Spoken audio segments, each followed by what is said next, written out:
ikaw. Ang pag-ibig mo'y di nagbabago, kahapon, ngayon at kailan pa man. Papupurihan, dakilang iyong ngalan. Di nagbabago,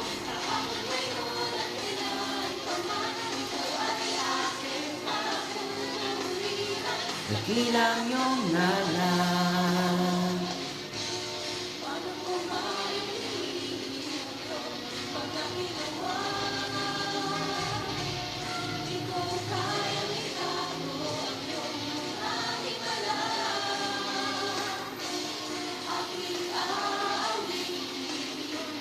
Aking sasabihin sa akin, ang pag-ibig mo'y di nagbabago, kahapon, ngayon at kailan pa man. Ikaw ay aking papupuri, dakilang iyong ngalan. Ang pag-ibig mo'y di nagbabago, kahapon, ngayon at kailan pa man. Ikaw ay aking papupuri, dakilang iyong ngalan. Paano ko mailihim ang mga ginawa? Di ko kayang itago. Aking awitin, aking sasabihin, ang iyong pag-ibig sa akin. Ang pag-ibig mo'y di nagbabago, kahapon, ngayon at kailan pa man. Ikaw ay aking papupuri, dakilang iyong ngalan. Ang pag-ibig mo'y di nagbabago, kahapon, ngayon at kailan pa man. Ikaw ay aking papupuri, dakilang iyong ngalan. Ang pag-ibig mo'y di nagbabago, kahapon, ngayon at kailan pa man. Ikaw ay aking papupuri, dakilang iyong ngalan. Dakilang iyong ngalan.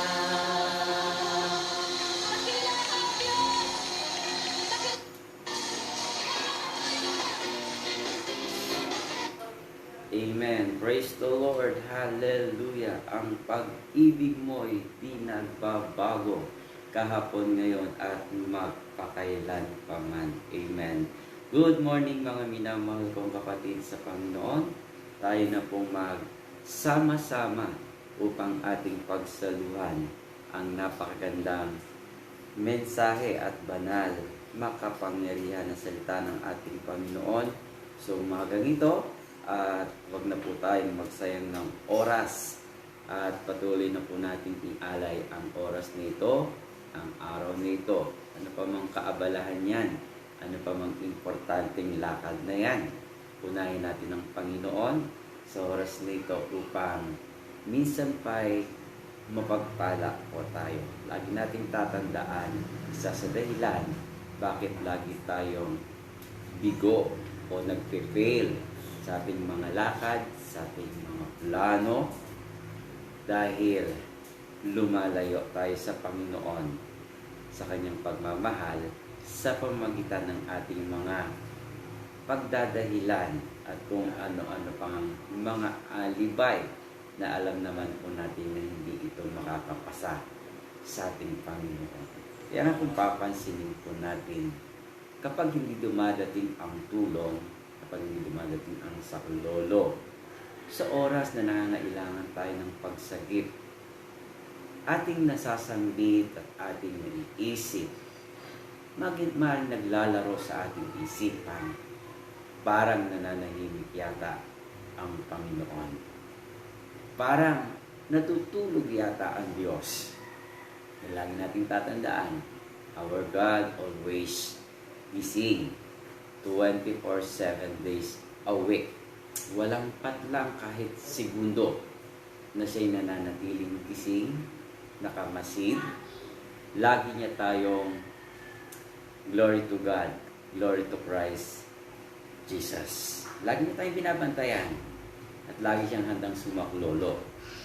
At kung papansinin po natin, sa panahon ng pananahimik ng Panginoon, matuto rin po tayong magnilay, matuto rin tayong mag-isip-isip, matuto po tayong magbalik tanaw.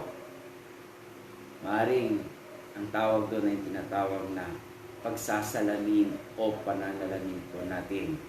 At ito sa pamagitan po ng makapangyarihang salita ng Diyos, sapagkat ito ang salamin ng ating buhay upang lagi nating makita ang sarili natin na tayo'y maayos at mabuti sa harapan or before God, sa paningin ng ating Panginoon. The silence of God ay walang pagkakaiba sa pananahimik ng langit.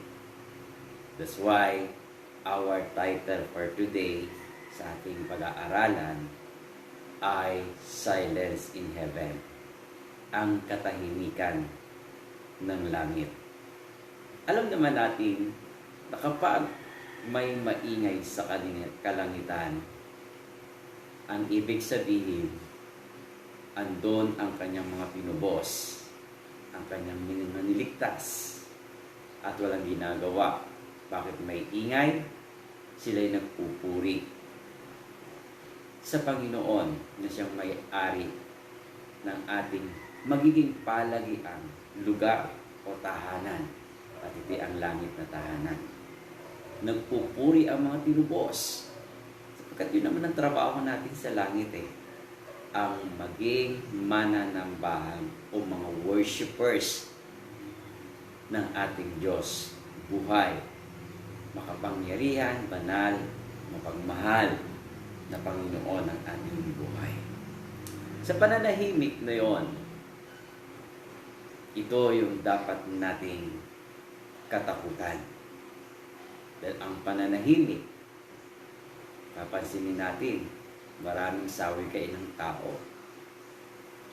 Maraming puro-puro na binibitaw ang pananalita ang tao, na ang tao daw tahimik ay malalim.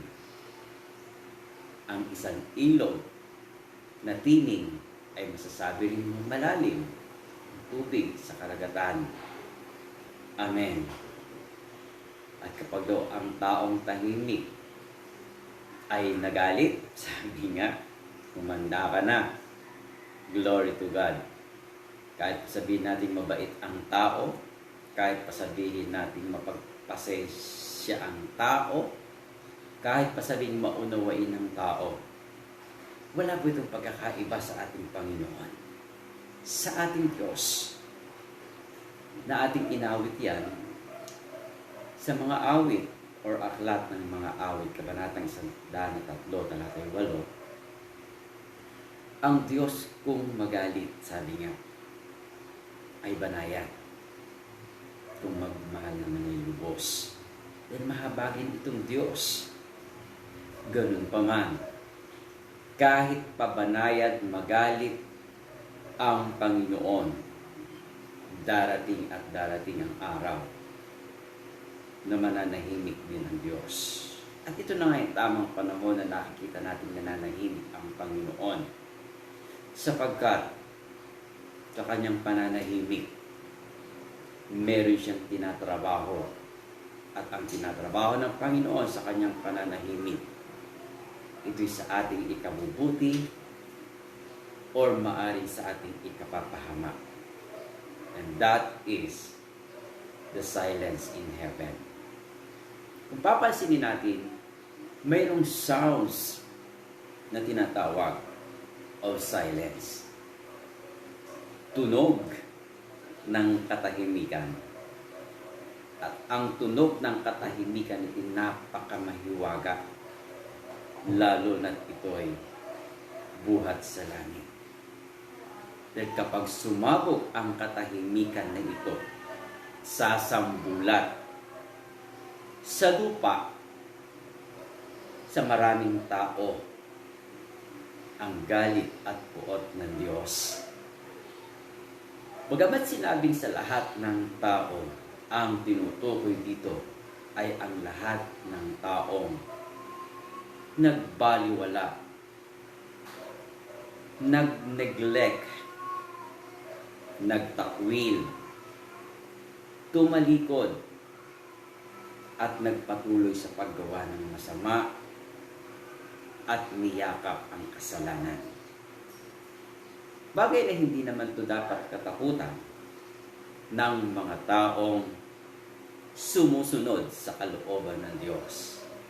But sa pananahimik ng langit, sikapin nating maging kapakinabangan naman tayo sa ating kapwa, sa ating mga kaibigan, sa ating mga mahal, mga kapamilya, mga kadugo, at mga taong ipagkakatiwala sa atin ng Panginoon at ipapakilala pa sa atin ng ating Diyos na makapangyarihan.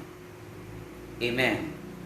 So dito po sa Revelation chapter 8 verse 1, when the Lamb opened the seventh seal, there was silence in heaven for about half an hour. So malinaw na sinabi po rito,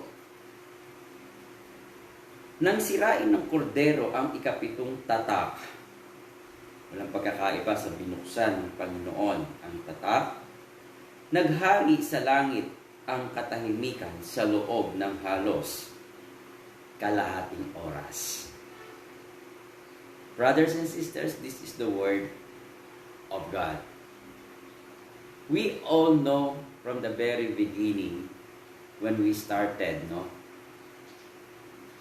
to study the book of Revelation, brothers and sisters, and it is about the prophecy that prophesied also from the prophets and from the high priest.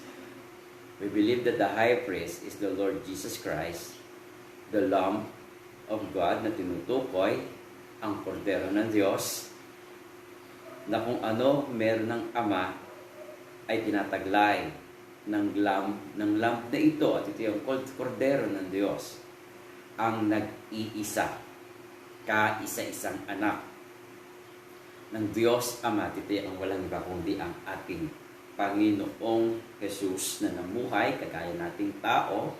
At kung papansinin natin, inaring makasalanan, bagat malinis at matuwid, walang kasalanan, walang batik, pero inako niya kasi ang kasalanan natin. Praise the Lord. It is about judgment dahil ang revelation ay ang kapahayagan ng paparating na hatol, at ito ang pagbuhos nga na kapag ang pananahimik ng langit ay sumabog, at kapag ito'y sumabog, ito'y sasambulat. Bagay na dapat nating paghandaan, at sa paghahanda, nakapokus ka sa kung ano yung iyong inihahanda at kung sino ang ating pinaghahandaan. Dahil sa pagsabog at pagsambulat ng puot ng Diyos, hindi naman kasama ang mga nananatiling tapat hanggang wakas. Amen. So judgment, ang ibig sabihin at kapahayagan ng Revelation or Book of Revelation. Judgment is merely the opposite side of rejected love. That's why in our introduction, I said the word and saying, sabi nga, ang paglayo sa Panginoon, kaya tayo nabibigo. Ang pag-iwan sa pag-ibig, pagmamahal na inalin ng Diyos, ang magdadala sa atin sa kapahamakan. Sabi nga, the opposite side of judgment The opposite side of judgment is rejected love. We rejected love, and once we reject love, walang pagkakaiba na nireject natin ang salita ng Diyos. Dahil hindi tayo nagsabuhay. Dahil nag-iwan tayo. Dahil nagdahilan tayo. Dahil lumayo tayo. Sabihin na natin, not literally lumayo ka o tumakbo ka papalayo. But by means of our deeds or doing what is not the will of God, what is unrighteous, what is unbelief, what is, sabi nga, when we embrace the worldly system, when we embrace sin, when we embrace evil works, that is the true meaning of, sabi nga, rejecting the love of God. Binaliwala natin ang pag-ibig na siyang dahilan bakit ikaw at ako ay naligtas sa kabila na tayo ay mga makasalanan. Isang nakalulungkot na nakikita mismo ng aking mata ay marami pong naglilingkod sa Diyos. Maaring sa pamamaraan ng kanilang paglilingkod ay ang kanilang pagiging manlugtog sa gawain ng Panginoon sa church. Maaring ang pamaraan ng kanilang paglilingkod ay pag-awit bilang choir o kasali sa music ministry. Maaring ang ministeryo mo sa simbahan, brothers and sisters, ay tagabigay ng love offering, taga-kolekta ng love gift and mga tithes and offerings. Maaring isa ka sa mga marshal or ushers ng church, tagapaghanda ng simbahan, tagapag-ayos, tagapaglinis, mga upuan, at lahat ng kagamitan sa loob ng simbahan. O kaya man, ikaw ay tagapagluto, maring tagapagdala ka ng pagkain, o ano pa man yan na nagiging kapamaraan ng iyong paglilingkod sa Panginoon. Maring katulad ko rin, tagapagpahayag ng salita ng Diyos na nakakalungkot, gumagawa ng mga gawaing pagpapakabanal, pero nakikitaan na sa bibig lamang malapit sila sa Diyos. Mukhang bibig ang Panginoon, subalit malayo sa puso. Ano ibig sabihin nun? Marami ang gumagawa niyan. Kahit pasabihin, 20 years ka na sa gawain ng Panginoon. But, ang nagsasabi nga, ang sinasabing malapit lang sa bibig ang Panginoon pero malayo sa kanilang puso. Hindi nakikita sa pagsasabuhay ang kanilang mga natututunan, kanilang mga napapakinggan, kanilang mga napapanood, kagaya ng ating pagsasalo sa mga oras nito. Dami pa rin pong alipin ngayon ng inggit, puot, sama ng loob, tampos, selos, hinanakit, at kung ano-ano pang mga gawa ng laman o pita ng laman, kagaya ng mga kahalayan, kasinungalingan, mga pandaraya, mga panlalamang, mga panloloko, pagmamataas, pagmamapuri, pagmamalaki, pagsisinungaling, maaaring may mga magnanakaw, mamamatay tao, mapagkalunya, mapag-apid, mapag-angkin o mapag-angkin ng hindi kanya. At marami pang katulad ng nabanggit ko na ang lahat naman yan po ay nasusulat sa Biblia. Bagay na dapat na hindi na nakikita at sa ating mga pamumuhay ang mga bagay na ito, mga minamahal kong kapatid sa Panginoon. Amen. Glory to God. Glory to Christ Jesus. So judgment is merely the opposite side of rejected love. Once you are doing until now, until serving God, hanggat naglilingkod tayo sa Panginoon na hindi natin ikinakapamuhay ang salita ng Diyos, you are opposite to what? The will of God. Sumasalungat po tayo. Kaya anong magagawa natin? At anong mangyayari sa mga taong ito? Wala nang naghihintay kundi ang kakilakilaho na hukom, nahahatol. Sabi po ng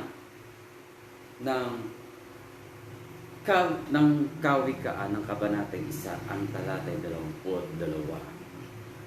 Ang katikasan ng ulo ang magpapahamak sa isang tao. Ang pagiging masama, pagiging masuwain, ang pagiging matigas ang kalooban, ang magpapahamak. Kaya nga maraming namamatay Agad-agad, kumbaga, imbes na humaba pa ang buhay, kahit may itinakda ang Panginoon ng pagpanaw ng isang tao, merong nauuna na agad, merong namamadali agad ang kanilang pagpanaw dito sa daigdig. Bakit? Dahil sa katigasan ng ulo, katigasan ng puso. In Hebrews chapter 3 verse 7, if you hear His voice today, the voice is the written word, the Bible, that we hear today is the spoken words from us, from the preachers, from the teachers, from the pastors, from the church leaders. We hear the word of God. If you hear His voice today, do not be hardened your heart. Kapag narinig daw po natin ang salita ng Diyos, huwag nang matigas ang ating ulo. Dahil ang narinig nating salita ng Diyos ay pagtutuwid kasama ng kanyang pagmamalasakit na lagi tayong pinapaalalahanan dahil ganun tayo kamahal ng Panginoon.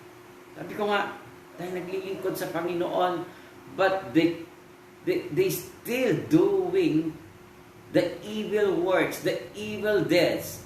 Maawit sa Panginoon, they worship the Lord our God. They worship, they sing a song, I love you, Lord. I will praise you, Lord. I will magnify you, Lord. Declaration, proclamation that you alone, our God, you are good, good God, and your love is eternal, unconditional love. But only in their mouth. Why? Marami ngayon umaawit sa Panginoon, dala pa rin at talo ng panawagan ng mundo. Ang dami pa rin naglilingkod sa Diyos, maglalasing, mag-iinom, kahiyaan daw, nauunawaan daw ng Panginoon, naglilingkod sa Panginoon, nagsusugal. Pastor, bingo lang naman. Pastor, magkakapatid naman kami, magkakamag-anak naman kami. Kaya hindi masama itong tong-it na ito. Sugal pa rin yan. Kung paanong mahabagin ng Panginoon, tandaan po natin nung siya'y nagalit. Nang makita niya ang mga tao sa loob ng simbahan or sa sinagoga, nagalit siya nang abutan niya na ang mga tao doon nagbebenta ng kalapati. May mga nagpapalit ng pera doon. May mga nagsusugal. Anong ginawa ng Panginoon? ipinagtaoban niya ang mga yun. Dahil nagalit siya, ang sabi niya, ang bahay ng aking ama ay bahay panalanginan, bahay panambahan, subalit ginawa ninyong pugad ng mga masasama. Kagaya ng mga nabanggit ko. Kalam, pasok tayo sa simbahan, may mga naka-uniforme pang puting-puti, naka-uniforme pa ng mga violet at kung ano-ano, masabing sila lang ay makadiyos. Subalit ang totoo, wala ang pagiging makadiyos, kundi mga relihiyoso lamang. Ang mga relihiyoso ay nananatili lamang na pinanghahawakan ang kanilang pagkadikit sa mga lingkod ng simbahan at kanilang pagkamapuri, mapuri sila ng kanilang mga leader ng simbahan. Yun ang mga relihiyoso. Yun ang tunay na kinalulugdan ng Diyos ay ang pagiging makadiyos. Dahil ang pagiging makadiyos ay ang nakikitaan ng pagsusumikap na makapagsabuhay ng salita ng Panginoon. Dami pa rin naglilingkod ngayon, may mga laman na basura ang puso. May mga sumasamba pa sa mga Diyos-Diyosan.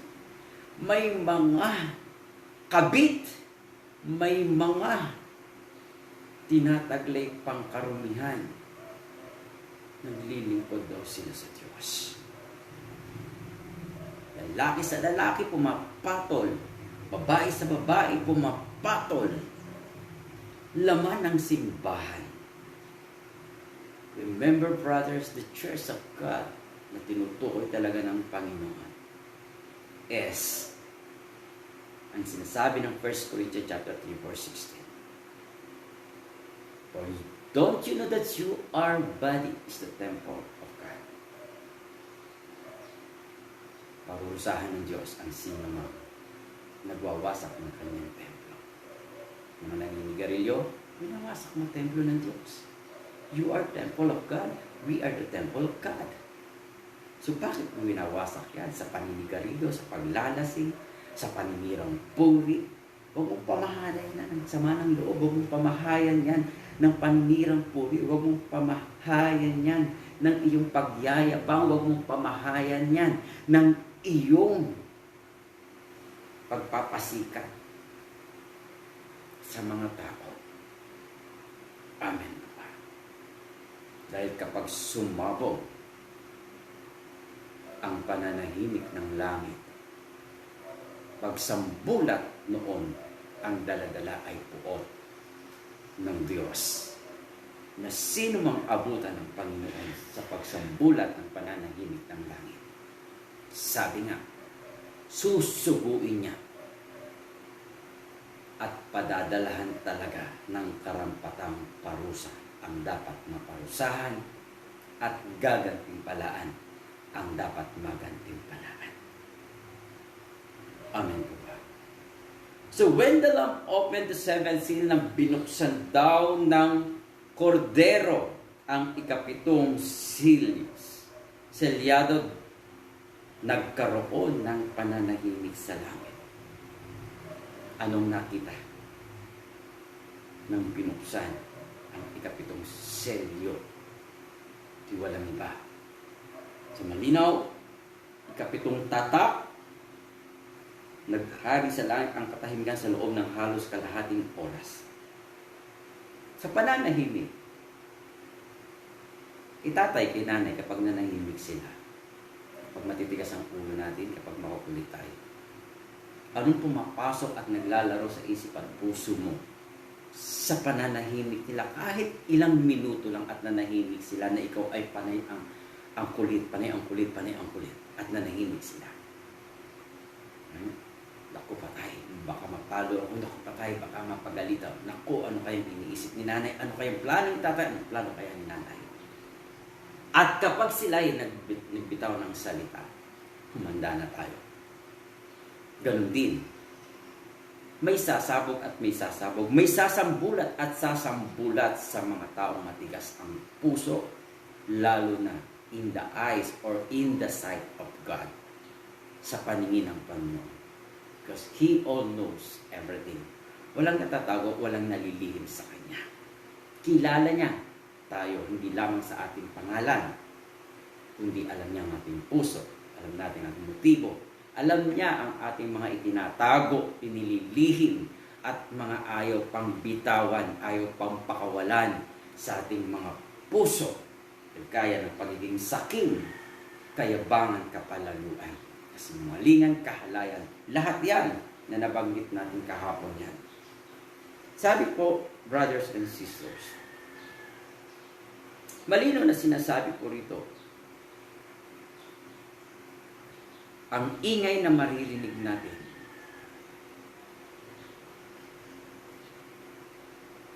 after 30 minutes or after half an hour. Malinaw na sinabi sa pananahimik ng kalahating oras sa kalangitan. Dahil ang Panginoon kahit punong-puno ng hapag, ibanayad kong maghalit, subalit nasa last days na po tayo. Nakakasa na sa mga dapat parusahan, ang mga karapat dapat parusahan. At naka-ready na ang gantimpala sa mga dapat gantimpalaan. Amen. In Habakkuk chapter 2 verse 20, but the Lord is in His holy temple. Let all the earth, sabi nga, keep silence before Him. Manahimik daw tayo kapag nanahimik na ang Panginoon. Mahiwaga ang pananahimik ng Panginoon sa kalangitan, ang pananahimik ng langit. Manahimik din tayo at sa pananahimik po natin. Kaya nabanggit ko, let us. Let the Word of God be the mirror of our life. Tuloy natin salamin ang salita ng Diyos. Maghanda na tayo upang sumambulat man ang pananahimik na ito. Sumambulat man ang puot ng Diyos dahil ang pag-iingay ulit na darating ay ang pagtunog ng trumpeta ng Diyos. Dahil sa pagtunog ng trumpeta ng Panginoon kasabay, kumukulog at kumikidlat. Matutupok ang langit at ang lupa. Lahat ng mga nilalang. Subalit, ang mananatili ay ang nanatili na sumunod sa kalooban ng ating Panginoon. Amen po ba? Pag nanahimik ang Diyos, manahimik na rin tayo sa Kanyang harapan, sa Kanyang paningin. Kung mag-iingay man tayo, siguraduhin natin ang pag-iingay natin ay buong pagbibigay ng buhay natin to worship Him in spirit and in truth. Pagbibigay ng kaluhuran na sinasamba natin na Siya, sa spirito at katotohanan, itiniaalay natin sa pagsamba ang buhay at kalugod-lugod, sapagkat ito ang kalugod-lugod na pagsamba natin. Sabi nga, kung mag-iingay tayo, pananambahan, kasabay ng mga anghel ng Diyos na siyang iihip ng trumpeta. Dahil ang trumpeta ay isang hudyat. Hudyat ng tinatawag na pagsambula ng puot ng Diyos sa mga hindi nagtagumpay, sa mga nagpatalo, sa mga nadaig ng emosyon, sa mga daig ng mga kung ano-anong alibay at dahilan.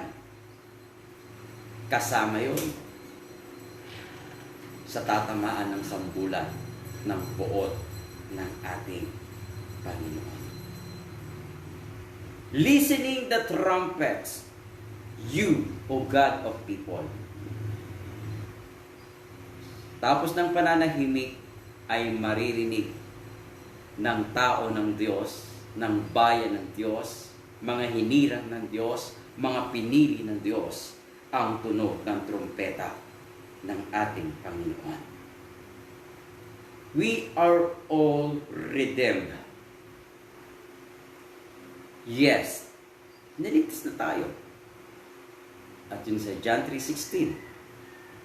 But, marami ang iniligtas ng Panginoon sa pamamagitan ng John 3:16.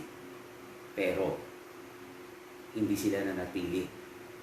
Sa kabila, natalo sila ng pagsubok, natalo sila ng suliranin, natalo sila ng pandemya, natalo sila ng mga pag-uusig ng tao, pagtatawa ng tao, pang-aapi ng tao, natalo sila. Hindi ka naman sinabing gantihan natin sapagkat nasa Diyos ang paghihiganti. The revenge is mine. But ang sabi nga, keep and remain silence before God as long na may malinis tayong puso habang naghahanda sa pagtunog ng trumpeta ng Panginoon at sa pagsabog ng kanyang puot, pagpaparusa at pagdadala ng gantimpala. We need or we must remain silent, brothers and sisters. Sa pananahimik, continue to meditate.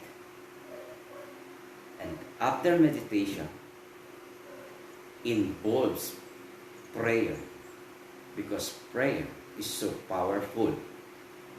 Lalo na sa mga nakapag-meditate, nasalamin ang sarili, na nakita na malaki ang ating pagkukulang at napakarami pa natin dapat ayusin at baguhin sa ating sarili sa harapan ng ating Panginoon.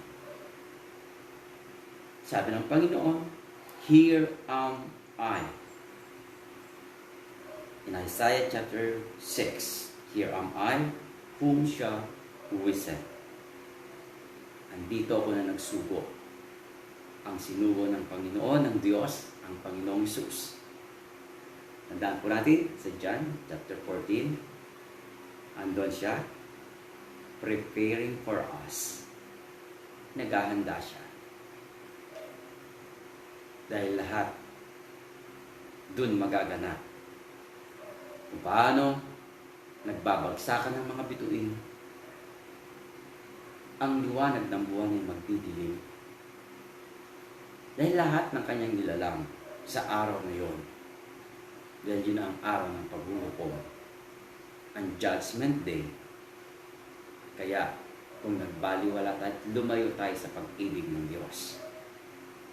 Kawawa tayo kapag sumambulat o sumabog ang nananahimik na kalangitan. Sipin lang natin ang pananahimik ng Panginoon ay pagmamahal pa rin sa ating lahat. Andun pa rin tayo sa kalalagayan na lagi siyang nagbibigay ng pagkakataon sa ating lahat. Balikan natin kung sino tayo ng nakaraan. Balikan natin ang mga nakaraan hindi para gawin ulit, kundi alalahanin kung paano tayo hinamot, tinubos, iniligtas, sinagip sa lahat ng uri ng kapahamakan. Banayad kung magalit ang Panginoon. Kay ganda ng kalooban ng Diyos, ang pag-ibig niya ay tunay sa ating lahat. Tayo lumapit sa Panginoon, hindi tayo ng tawad. Aming Diyos, aming Ama, patawad po. Salamat po muli sa muli mong pagmamalasakit.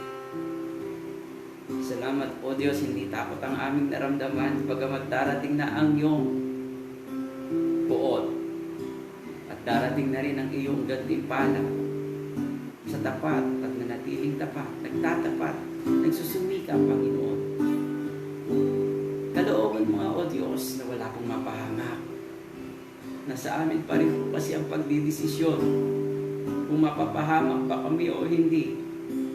Wala kaming magagawa kung kami ay hiwalay sa iyo, Lord. Tulungan mo po kami na na hindi kami mapahamak. Tulungan mo po kami na makapagsabuhay na sa iyong mga salita. Tulungan mo po kami maging maalab palagi sa iyo, laging nananabik sa iyo, laging nagtatapat sa iyo, Panginoon. Patawarin po kami sa aming mga pagkakasala, sa aming mga pagkukulang. Tuloy mo kaming siyasatin sa oras na ito, O Diyos. Puso ko'y iyong sinisiyasat,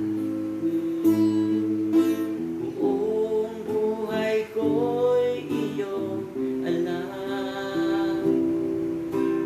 Ang lahat muli, O Yahweh, ay tiyak ngang nalalaman.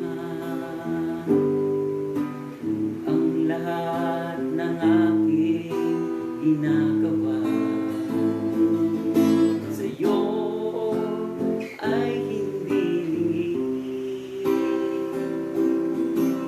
Ang lahat kundi, O Yahweh, ay tiyak na nababalik. Salamat, Panginoon, kilala mo ako. Ang lahat ng bagay ay dilingit sa iyo. Salamat, Panginoon, tinutuwid mo ako. Ikaw lang ang may alam ng aking patutunguhan. Salamat sa iyo, Panginoon. Salamat, Panginoon, kilala mo ako. Ang lahat ng bagay ay dilingit sa iyo.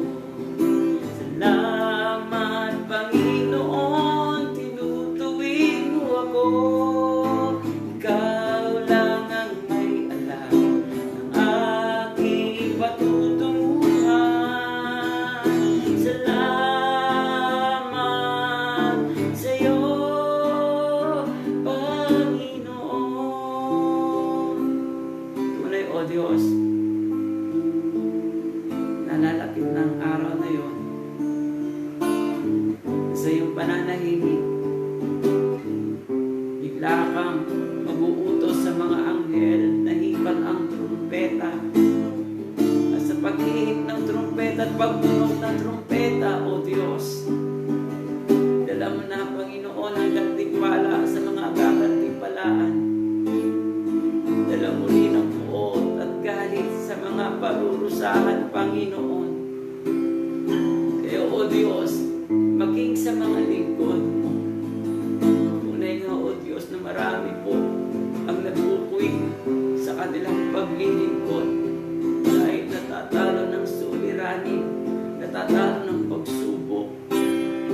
Maaaring pagsubok na ito ay pagkamuhi, pagkagalit, pagkawalang respeto ng mga taong nasa paligid, maging ng pamilya, mga mahal sa buhay na walang takot sa iyo, Panginoon. Walang pagpapahalaga sa iyong mga salita, sa mga nagre-reject ng pagmamahal mo na araw-araw mong ipinararanas ay nababaliwala sa mga taong walang takot sa iyo. Kaya sa oras na ito ay buhos mo ang iyong kapangyarihan, Panginoon, sa pamamagitan ng banal na Espiritu. Lukuban mo ang bawat pusong matigas sa iyong palambutin.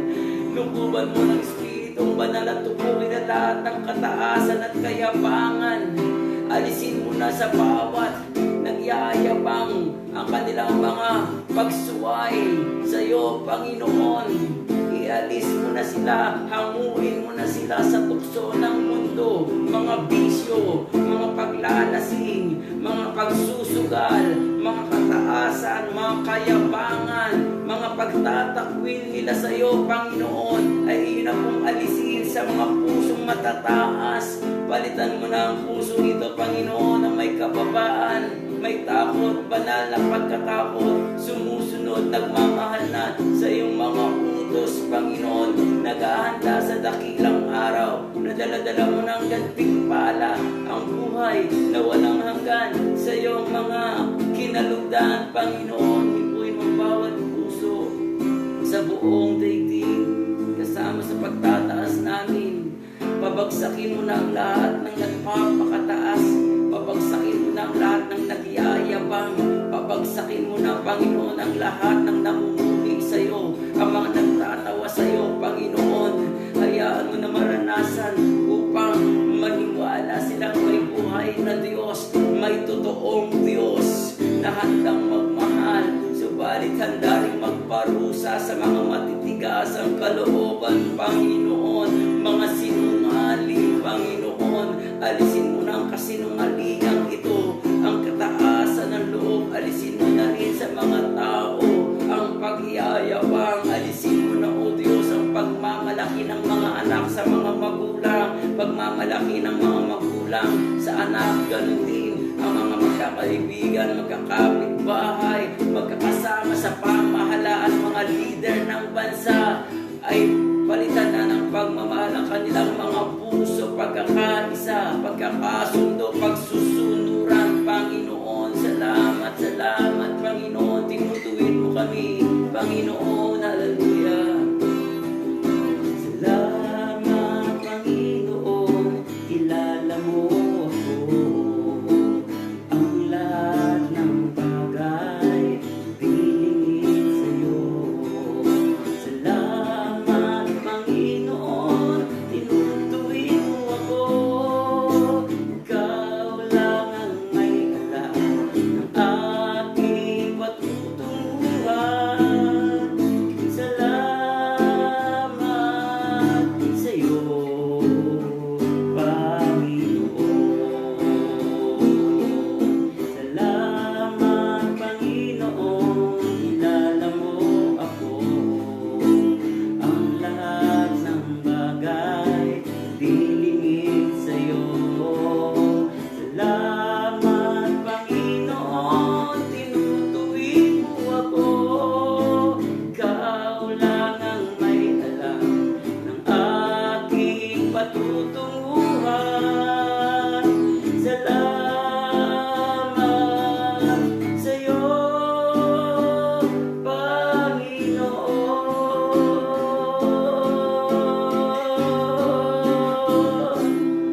Amen. Walang hanggang pasasalamat. Walang hanggang pasasalamat. Ang sa'yo'y aming sasambitin. Maging sa huling sandali ng aming buhay, pasasalamat sa iyo'y walang hanggan.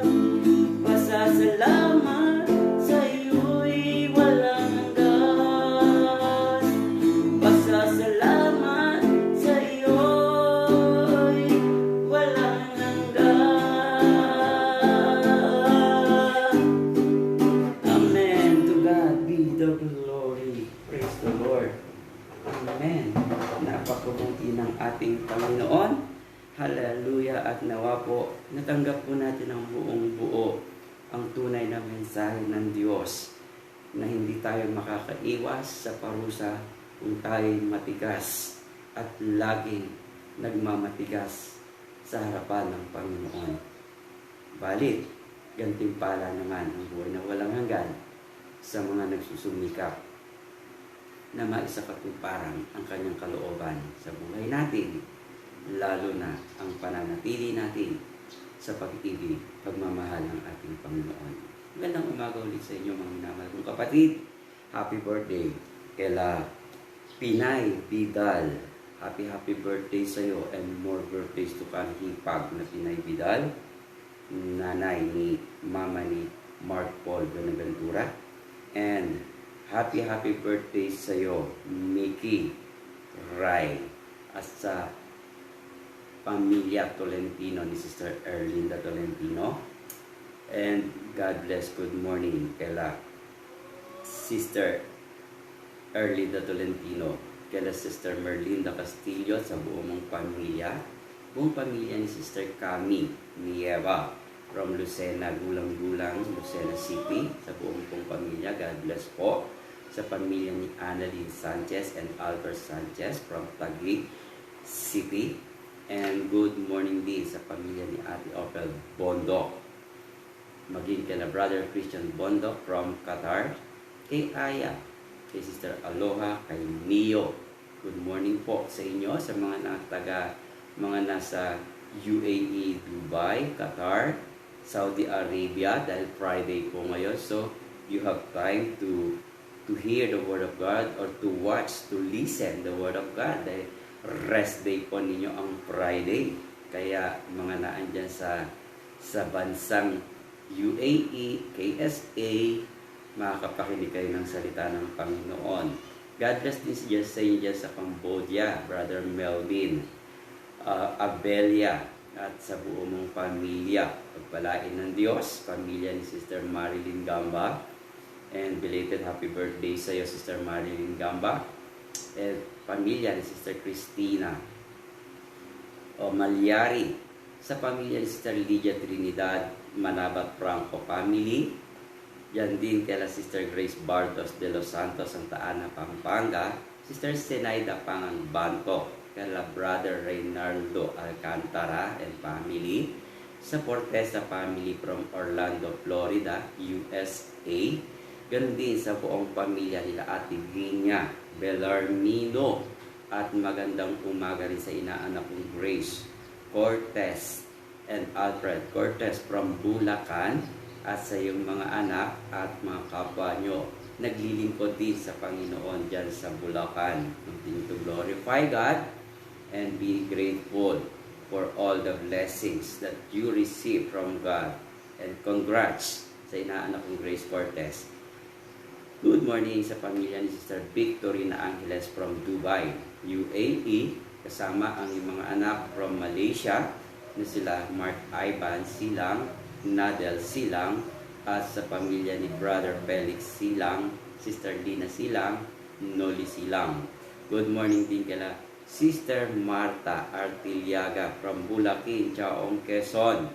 At magandang umaga, pagpalain kayo ng Panginoon. Pastora Fe Andal Artiliaga, God bless for watching at sa pananatiling be prayerful for us sa lahat ng ipinapanalangin mo po kami. Salamat din sa buhay mo, Sister Abigail Megan, at salamat din sa Panginoon sa patuloy na proteksyon maging kila Brother Mark de los Santos and Sister Michelle de los Santos, at maging kila Sak, Seth, and Zuri. Ganun din kila Brother Pando Joshua de los Santos, at ganun din kay Brother Fern de los Santos. Ganun din sa buhay ng Sister Malu and Zoe, Brother Renato Andal from Canada. Sa inyo, Pisan Abet Arsigal. At ganun din kila Ate Karing Abbas from Canada. Sister Elma Bamba from Canada and family. God bless din sa pamilya nila Sister Uma Tolentino from Lipa City, Batangas. At sa pamilya nating kapatid na sila Sister Nora Tolentino, maging kaila Sister Tess Maranan at buong pamilya, mahal sa buhay, Sister Melanie Metica, at kaila Mother Teresa Metica ng San Pablo City. Ganon din sa Sister Melanie Bautista at sa buong mong pamilya.